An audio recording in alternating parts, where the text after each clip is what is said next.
Ready? Go. Okay, so that is for the Russian reporter. And the first question will be, when you've got this lot of correspondence and look through it, what was the most interesting thing for it that you noticed? And does it have any value for society, or it's mainly bureaucratic correspondence? In looking through this vast archive of material, the first thing that I see is that it would take many years to actually get through it. In fact, reading one book length worth of material per day, it would take over 7 years to read this material. So no one has yet really explored it. We've only just scratched the surface of it. But in that review, we see that the Hillary Clinton has tasked the American diplomatic corps to act as spies in the United Nations. Normally this is a job that is reserved for the CIA or the National Security Agency, people operating under diplomatic cover in some way but who are not diplomats themselves. But Hillary Clinton has decided to breach that covenant and turn diplomats and associated officers into spies. According to these documents, what is the most noticeable characteristic of American diplomacy?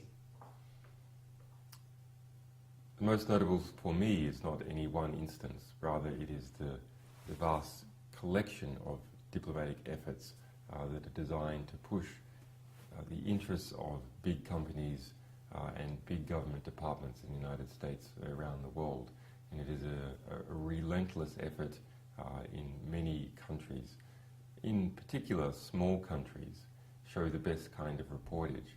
In the bigger embassies, such as embassies in Moscow or London and Paris, the ambassadors tend to be quite careful in what they write.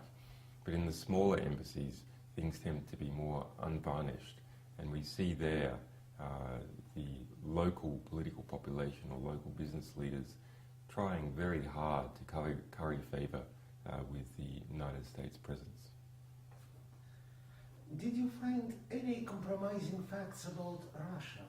Or maybe it's just the reputation of American foreign policy will suffer losses because of this publication? Well, there are a number of reports in there of people going into American embassies and talking about their colleagues. And sometimes that is people speaking about corrupt Russian businessmen or allegations of corruption by Russian generals. And of course the view of the American ambassadors themselves about what the state of Russian affairs is. But generally I see that it's mainly the US presence and how it operates, and also the actions of the puppet states that it has, or the American client states. These states that are supported and propped up by the United States that often engage in terrible human rights abuses or covert pushes towards war or money laundering or other forms of corruption. And these are often known about by US embassies working in those countries, but that knowledge is concealed.